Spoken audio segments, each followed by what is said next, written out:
નમસ્કાર વિદ્યાર્થી મિત્રો, ધોરણ 8 વિષય સામાજિક વિજ્ઞાનની અંદર મિત્રો આપણે જોઈએ પાઠ નંબર 2 ભારતમાં બ્રિટિશ શાસન.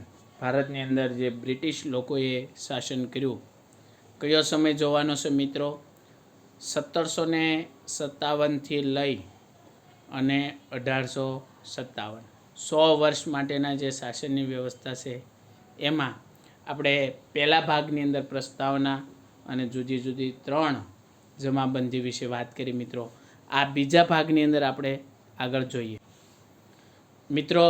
બીજા ભાગની અંદર ખેતીની સ્થિતિ, એ સમયે મિત્રો ખેતરોની સ્થિતિ, ખેતીની સ્થિતિ આખી કેવી હતી એ વિશે આ ભાગની અંદર આપણે વાત કરી જોઈએ.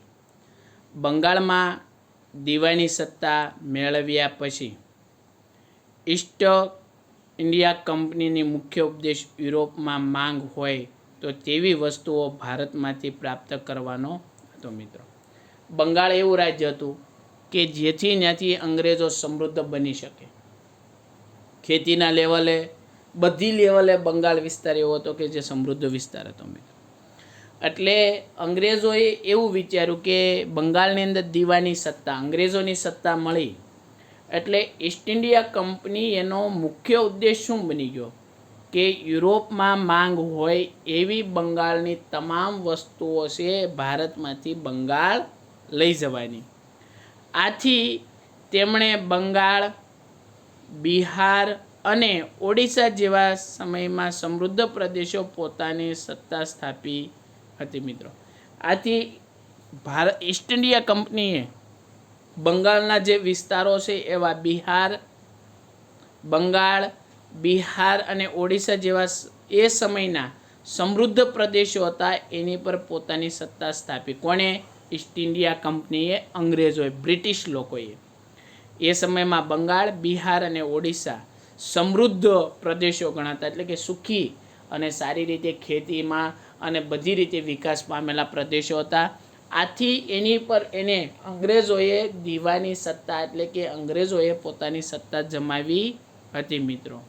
અને ઓડિશા જેવા તે સમયના સમૃદ્ધ પ્રદેશ પોતાની સત્તા સ્થાપી. કંપનીની ભારતમાં ખેત પેદાશો ખરીદ વેચાણ બજારો ઉપર પોતાનો ઇજારો સ્થાપવા માંગતી હતી મિત્રો. અંગ્રેજ સરકાર શું કરતી હતી કે ભારતનો જે ખેત બજાર છે, ખેત પેદાશ છે, એની પર પોતાનો ઇજારો સ્થાપવા માંગતી હતી. પોતાનો ઇજારો એટલે શું? ઇજારો એટલે કે સત્તા.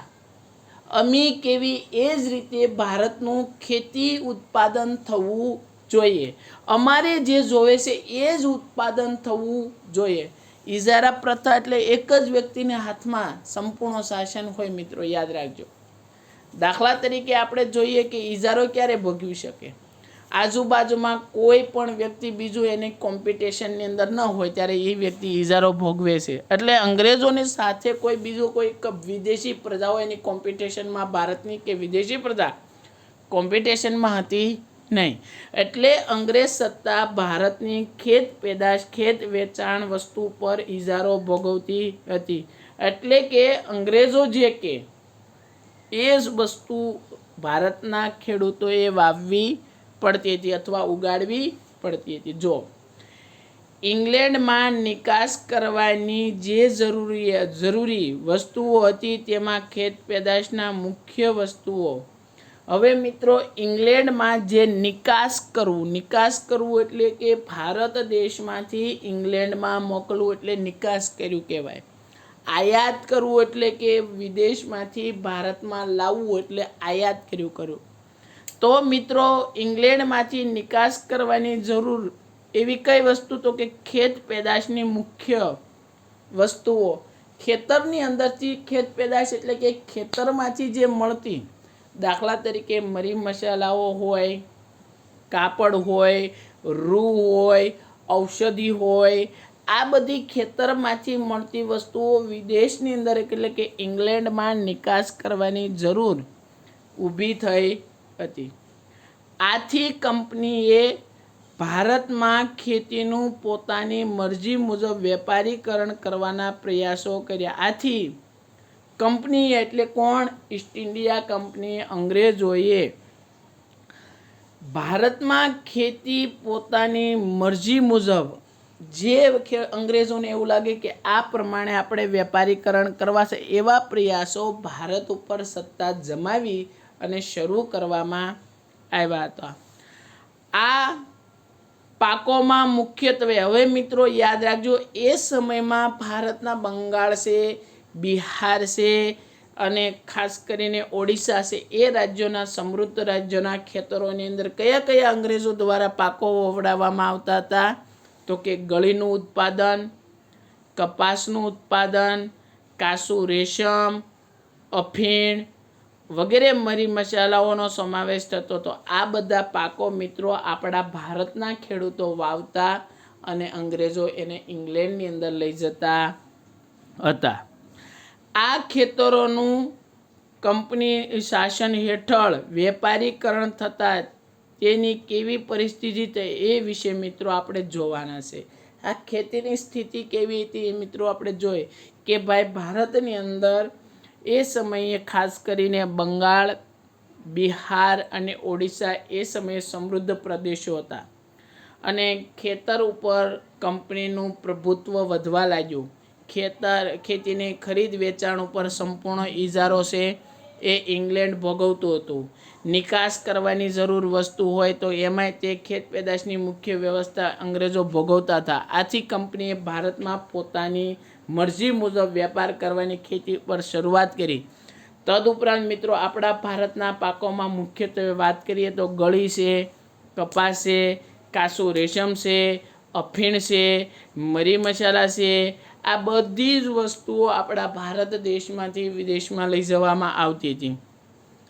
આ ખેત પેદાશનું કંપનીના શાસન હેઠળ વેપારીકરણ થવા લાગ્યું અને એ સ્થિતિ વિશે મિત્રો આપણે કઈ રીતે હવે અંગ્રેજોએ આપણી ખેતી પર ઇજારો ભોગવતા હતા, સત્તા ભોગવતા હતા, એ વિશે આપણે હવે પછીના મુદ્દાઓની અંદર મિત્રો આપણે જોઈએ. એમાં પહેલું આવ્યું છે મિત્રો કાસુ રેશમ વિશે. તો કાસા રેશમ વિશે મિત્રો આપણે માહિતી મેળવીએ જોઈએ. દુનિયામાં નકશાની મદદથી કેરેબિયન દેશના સ્થાનો એ જોઈએ. આ તો સામાન્ય આપણને પ્રવૃત્તિ એટલે કે કામ કરવા માટેની વસ્તુઓ આપેલી છે, જોઈએ. એમાં મિત્રો આપણે પહેલું જોઈએ કાસુ રેશમ. 18મી સદીના સમયગાળા દરમિયાન ઇંગ્લેન્ડમાં કાસુ રેશમ સ્પેન અને ઇટાલીમાંથી આવતું હતું. 18મી સદીના સમયમાં કાસુ રેશમ ઇંગ્લેન્ડમાં ક્યાંથી આવતું? સ્પેન અને ઇટાલીમાંથી મોકલવામાં આવતું હતું. જો બંગાળમાં થતું રેશમ હાથમાં આવી જાય તો બ્રિટનને સ્પેન અને ઇટાલીથી જે ઉપર નિર્ભર રહેવું પડતું ના પડે. હવે એવું હતું કે ઇંગ્લેન્ડની અંદર કાસુ રેશમ છે પહેલાંના સમયમાં ઇટાલી અને સ્પેનની અંદરથી આવતું હતું અને એ સમયમાં આપણા ભારતની અંદર બંગાળ ઉપર અંગ્રેજોએ સત્તા મેળવી લીધી હતી. હવે બંગાળમાં સત્તા મેળવી એટલે અંગ્રેજોને એવું થયું કે જો આપણે બંગાળ ઉપર સત્તા મેળવી લેશું તો બંગાળમાં જે કાસુ રેશમ ઉત્પાદન થતું હતું તો મિત્રો આપણે અંગ્રેજો એવું વિચાર્યું કે સ્પેન અને ઇટાલી ઉપર આપણે નિર્ભર રહેવું પડતું હતું, એ નિર્ભર રહેવું પડશે નહીં. આથી કંપનીએ ગમે તેમ કરીને ખેડૂતો ઉપર જુલમ ગુજારીને પણ 19મી સદીના અંત સુધીમાં ભારતથી નિકાસ થતા રેશમ ઉપર પોતાની સત્તા સ્થાપી દીધી. હવે મિત્રો કેવું કર્યું કે આપણા ભારતના ખેડૂતો પર જુલમો ગુજારી, આપણે આગળ જોયા ને કે જુદી જુદી જમાબંધીઓ મહેસૂલ નાખ્યા અને મહેસૂલ ફરજિયાત આપવાના, ન આપે તો જમીન લઈ લેવાની, આવી પદ્ધતિ કરીને આપણા ખેડૂતોને આખા જુલમો કે ક્રૂર હત્યાઓ કરીને એ 19મી સદીની અંદર ભારત ઉપર જમીન જે આ કાસુ રેશમ હતું એ કાસા રેશમની ઉપર અંગ્રેજોએ સત્તા સ્થાપી લીધી અથવા સત્તા જમાવી દીધી હતી અને એને કારણે આખા ભારતની અંદરથી જે અંગ્રેજો છે એ સમયમાં સ્પેન અને ઇટાલીમાંથી જે કાસુ રેશમ લાવતા હતા એ બંધ થઈ ગયું અને ભારતના બંગાળમાંથી એ લોકો રેશમ મોકલવા માંડ્યા હતા. ત્યાર પછી મિત્રો ગળી વિશે વાત કરીએ. ગળીની વાત કરીએ તો ગળી એ રંગકામમાં વપરાતું એક દ્રવ્ય હતું. ગળી કેવી વસ્તુ છે? આપણે ઘણી વખત આપણે જોઈએ છે આપણા ઘરે સફેદ કપડાં હોય એની અંદર ગળીના ટીપા નાખીને દૂધિયા કલરનું પાણી કરી અને ગળી કલરના પાણીની અંદર સફેદ કપડાને બોળીને એની ઉપર કલર લાવવા માટેનું કામ કરીએ છીએ મિત્રો. ગળી પણ રંગકામ વપરાતું એક દ્રવ્ય, રંગ કરવો હોય તો એમાં વપરાતું એક દ્રવ્ય માનવામાં આવે છે. તેના છોડ ગરમ પ્રદેશમાં થતા હતા. ગળીના છોડ મિત્રો યાદ રાખજો, ગરમ પ્રદેશની અંદર એનું છોડનો વિકાસ જોવા મળે છે. તેથી મોટી માંગ હતી. કપાસ ઉપર ભારતીય ગળીનો રંગ ચડાવતો હતો. આ રીતે તેનો ઉપયોગ થતો હતો. મિત્રો આપણી પર આપણે ખબર છે કપાસ કેવો રૂ છે, રૂ કેવા કલરનું છે? સફેદ. હવે સફેદમાંથી માનો કે જુદા કલર બનાવવા માટે એ રૂ પર રંગ ચડાવવો પડતો હતો. હવે માનો કે ગળી કલરનો રંગ ચડાવવો હોય તો ગળીનો ઉપયોગ કરવામાં આવતો હતો. આવો રંગ અન્ય ગળીથી જે ઉપસાવતો ન હતો. તેનો કોઈ ઉપયોગ સુતરાઉ કાપડને રંગવામાં થતો હતો. મિત્રો આ ગળીનો ઉપયોગ માત્ર એક જ વસ્તુ થતું કે કાપડ છે, સુતરાઉ કાપડને રંગવાન બનાવવા માટે, રંગ ચડાવવા માટે ઉપયોગ થતો હતો. ઈસવીસન 1790 સુધી યુરોપિયન દેશોમાં ગળીનો પુરવઠો કેરેબિયન દેશોમાંથી મેળવતા હતા. ઈસવીસન 1790 સુધી ઇંગ્લેન્ડમાં કેરેબિયન દેશો છે એમાંથી ગળીનું ઉત્પાદન ઇંગ્લેન્ડ મેળવતું હતું. ક્યારે? 1790 સુધી. પરંતુ ઉત્પાદન ઘટવાથી ભારતીય ગળીમાં માંગ વધવા લાગી. કેરેબિયનની અંદર ઉત્પાદન ઘટ્યું અને એને કારણે ભારતમાંથી ગળીની માંગ યુરોપિયન દેશોની અંદર વધારે માંગ થઈ. આથી અંગ્રેજો ભારતમાં પોતાની હકુમત હેઠળ પ્રદેશોમાં યુરોપિયનને વસાવી લીધું અને ગળીનું ઉત્પાદન ધરાવવા લાગ્યા. હવે કેવું કર્યું કે ભારતની અંદર પોતાના હકુમત હેઠળ જે પ્રદેશોમાં ગળીનું ઉત્પાદન કરતા હતા એ પ્રદેશને અંગ્રેજોએ પોતાની હકુમતમાં લઈ લીધા હતા અને વળી ગળીનું ઉત્પાદન વધારવા લાગ્યા. ભારતની અંદર ભારતના ખેડૂતો પાસે વધારેમાં વધારે ગળીનું ઉત્પાદન અને વધારેમાં વધારે યુરોપિયન દેશોની અંદર ગળીનું ઉત્પાદન લઈ જવા લાગ્યા હતા. ભારતમાં ગળીના ઉત્પાદનથી બે પ્રથા હતી. ભારતમાં ગળીનું ઉત્પાદન કરનાર ખેડૂતોને બે પ્રથાએ ગળીનું જે ઉત્પાદન કરે એનું વેચાણ માટેની કઈ રીતે અને અંગ્રેજોને આપવાની એવી બે પ્રથા હતી. એક હતી નીજ અને એક હતી રેયતી. બે પ્રથાથી. નીજ પ્રથામાં ઉત્પાદકો પોતાના હક જે હળ, બળદ તથા ઓજારોનો ઉપયોગ કરી ખેતી કરતા.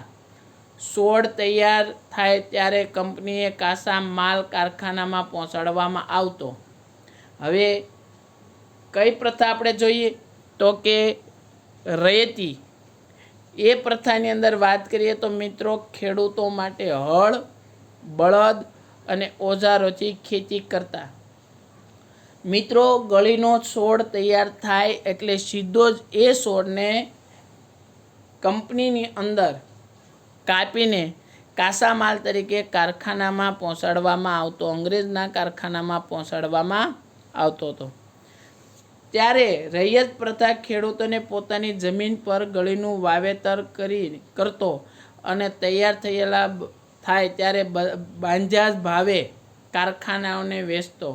હવે રૈયત પ્રથામાં આપણે નીજ પ્રથા જોઈ. હવે રૈયત પ્રથામાં એવું હતું કે મિત્રો ખેડૂતો છે એ પ્રથામાં પોતાની જમીન ઉપર ગળીનું વાવેતર કરતો અને એ તૈયાર થાય ગળીના છોડ ત્યારે એ બાંધ્યા ભાવે કારખાનામાં વેચી દે. નક્કી કર્યું કે ભાઈ એટલા રૂપિયાનો કિલો, એટલા રૂપિયાનું મણ, એ ભાવે એ ગળીનું બધું જ ઉત્પાદન અંગ્રેજોને સોંપી દેવામાં આવતું હતું. આ પદ્ધતિમાં કારખાનાદારોને ખેડૂતોને લોન ધિરાણ કરતા હતા અને મોટા ભાગનું વાત કરીએ તો જો અહીંયા મિત્રો આપણે જુદી જુદી રીતે ચર્ચાઓ કરવા માટે આપે છે. ઉત્પાદનમાં આ પ્રથાથી થતું હતું. હવે કેવું કરતા હતા કે વાવવા માટે કારખાનાના લોકો એને લોન ધિરાણ કરતા હતા કે ભાઈ પહેલાં પૈસા આપી દે એટલે ગળીનું ઉત્પાદન ફરજિયાત કોને આપવું પડતું? કારખાનાને આપતું. કારણ કે ગળીના ઉત્પાદકોએ એવું વધુ લાભદાયક હતું કે તે એક તો તેના ભાવ નીચા બાંધવામાં આવતા હતા અને ખેડૂતોનું વાવેતર કરતા મુજબ કરવામાં આવતો. જો ખેડૂતો ઇનકાર કરે તો તેના ઉપર જુલમ કરવામાં આવે અને તેના પાકને નાશ કરવામાં આવતો. હવે મિત્રો થતું એવું કે અંગ્રેજોની સત્તા હતી એટલે અંગ્રેજો જે પ્રમાણે કે ખેડૂતને એ પ્રમાણે ફરજિયાત ગળીનું વાવેતર કરવું પડતું હતું.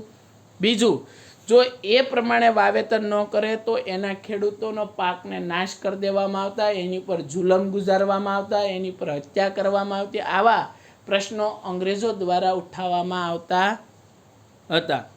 ખેડૂતો પર ઉત્પાદકોની ઘાતક જાળવણી રાખવા માટે કંપનીના જે મળતિયાઓ અનેક પ્રકારની ગેરરીતિઓને આચરતા હતા. અને મિત્રો ખેડૂતો ઉપર ઉત્પાદકોની જે ઘાત જાળવી રાખવા કંપનીઓ દ્વારા જેમ રાખેલા મળતિયાઓ છે એ કંપનીને ગેરરીતિનો આચરતા હતા.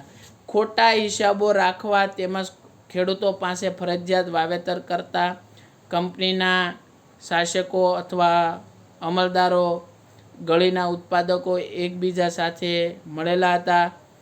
પછી કેટલાક ખેડૂતો કોઈ પણ ફરિયાદ સાંભળતા ન હતી.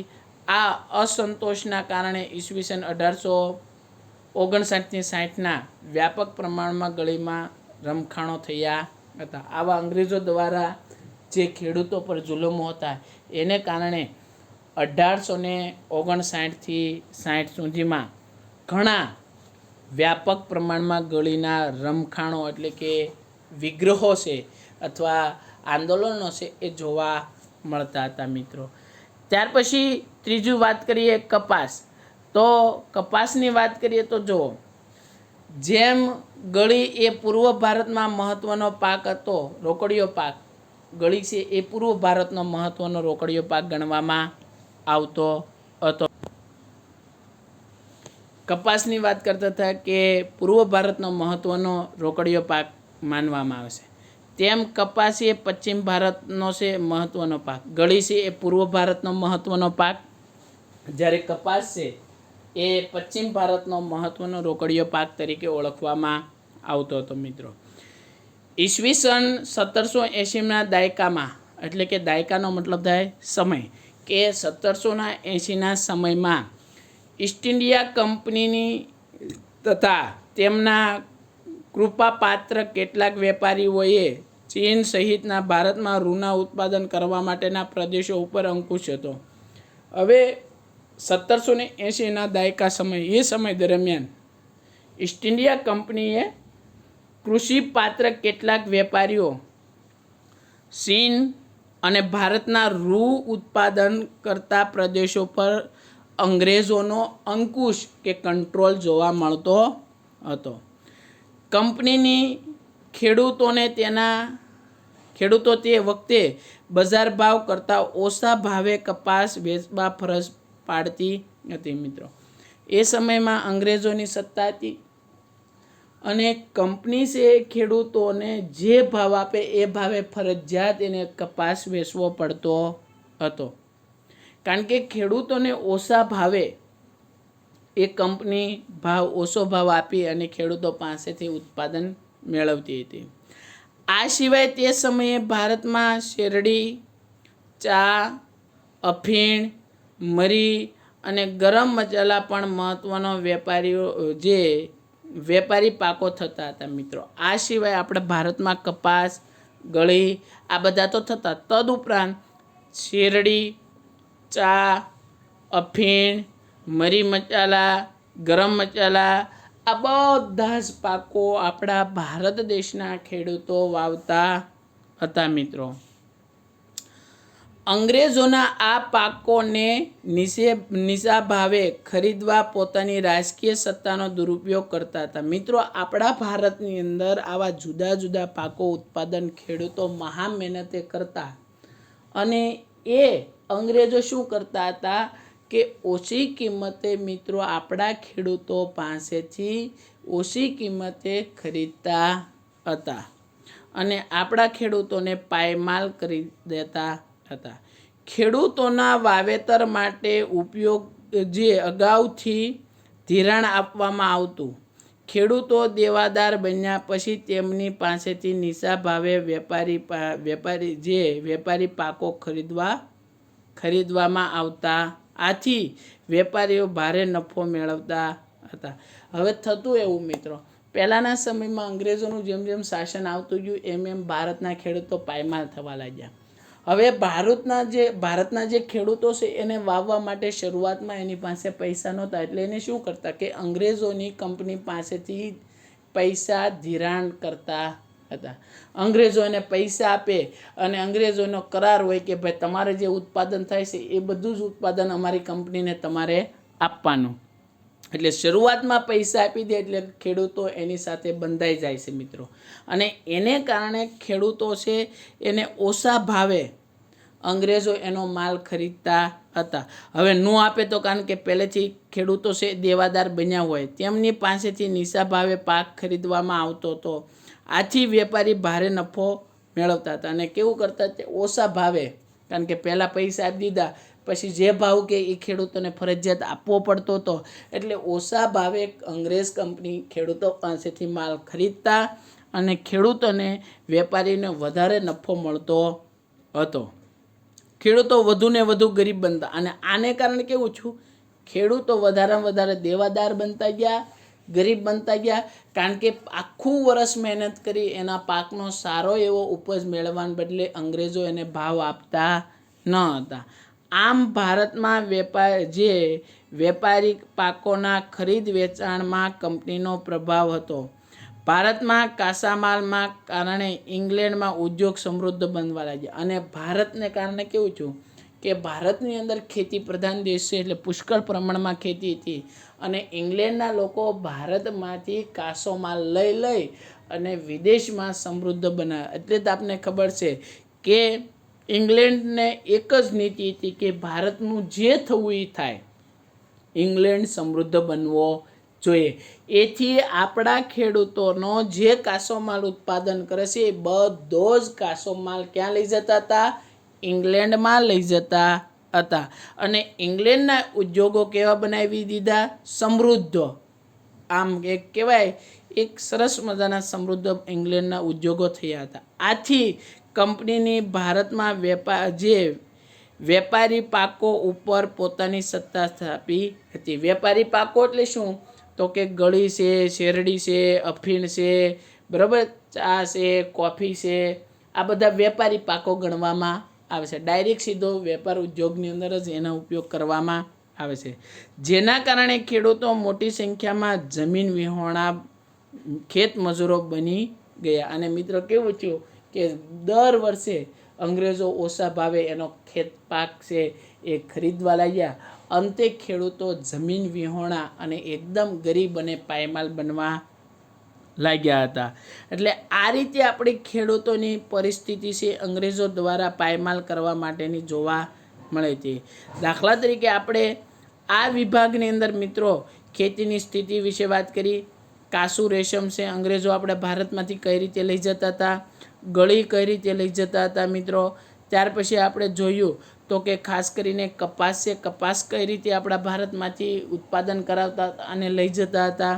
ત્યાર પછી જુદી જુદી છે આ રીતે આપણા ભારતના જે પાકો છે એ ભારતમાંથી વિદેશમાં લઈ અને વિદેશનો ઉદ્યોગો સમૃદ્ધ કરવા માટેની સ્થિતિ આખી અંગ્રેજોની જોવા મળતી હતી મિત્રો. આ આપણે આ ભાગની અંદર જમીન બાબતોની વિશે વાત કરી મિત્રો. હવે આ